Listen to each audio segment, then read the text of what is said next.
এই সমাজ বড়ই অদ্ভুত, বড়ই বিচিত্র, তাই না? একটা 22-23 বছরের মেয়ে যে কিনা বিয়ে করছে না, তখন সমাজের কিছু আনএডুকেটেড মানুষজন মেয়েটাকে বুড়ির তকমা দিয়ে দেয়, নাকি মেয়েটা বুড়ি হয়ে গেছে, তার নাকি বিয়ে হবে না, বা তার নাকি বিয়ে হচ্ছে না। কিছু কিছু মেয়ে এমনও আছে যাদের বিয়েটাই জীবনের লক্ষ্য না। এই এজের কিছু মেয়ে আছে যারা হাইলি এডুকেটেড হতে চায়, আবার এমনও কিছু মেয়ে আছে যারা সেলফ ডিপেন্ডেন্ট হতে চায়, বা এমন কিছু মেয়ে আছে যারা বাবা মার জন্য কিছু করতে চায়।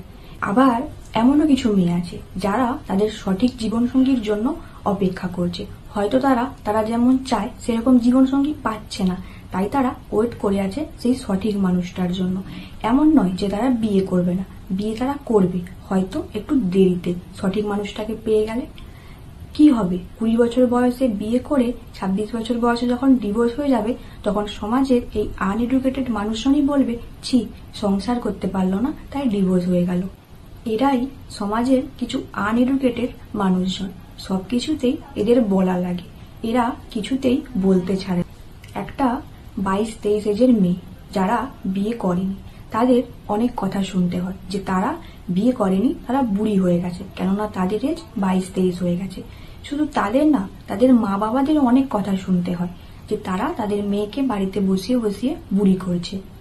শুধু এটা না, আরো শুনতে হয়, কি বলেন জানেন?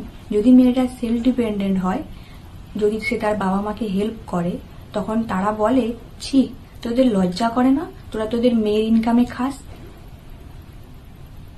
এই জেনারেশনে দাঁড়িয়ে এই রকমের কথাবার্তা, যেখানে একটা ছেলে মেয়ে ইকুয়াল, একটা ছেলে যদি তার মা বাবাকে দেখার তার দায়িত্ব কর্তব্য, তো একটা মেয়ে পারে না? সে যদি সেলফ ডিপেন্ডেন্ট হয়, তার মা বাবাকে দেখবে কিংবা হেল্প করবে, তো সেটা তার বাবা মার লজ্জার কি আছে এতে?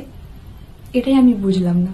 অথচ যিনি এই কথা বলেন আমার মা বাবার লজ্জা লাগা উচিত, তারই আবার ছেলে নেই, সে তার মেয়ের উপর ডিপেন্ডেন্ট, তো তাদের লজ্জা করে না।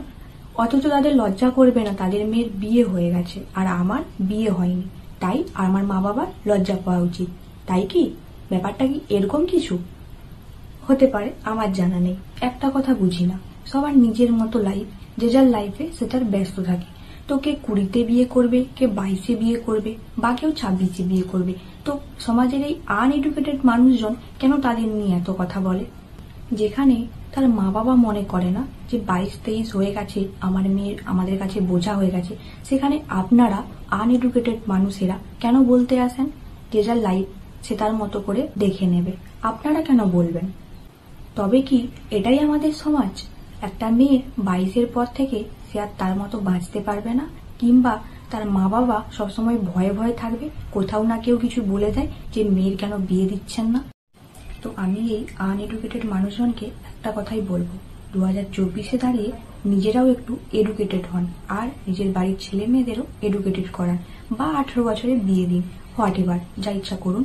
অন্যের বাড়িতে 22-23 এজের মেয়ে দেখে জ্বলবেন না, আর পেছনে লাগতে যাবেন না, পেছনে কটু কথা বলবেন না।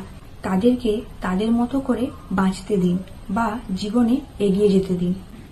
তাদের যখন মনে হবে তারা ঠিকই বিয়ে করে নেবে, সেটা 22 হোক, 24 হোক বা 26 হোক, সেটা নিয়ে আপনাদের ভাবতে হবে না।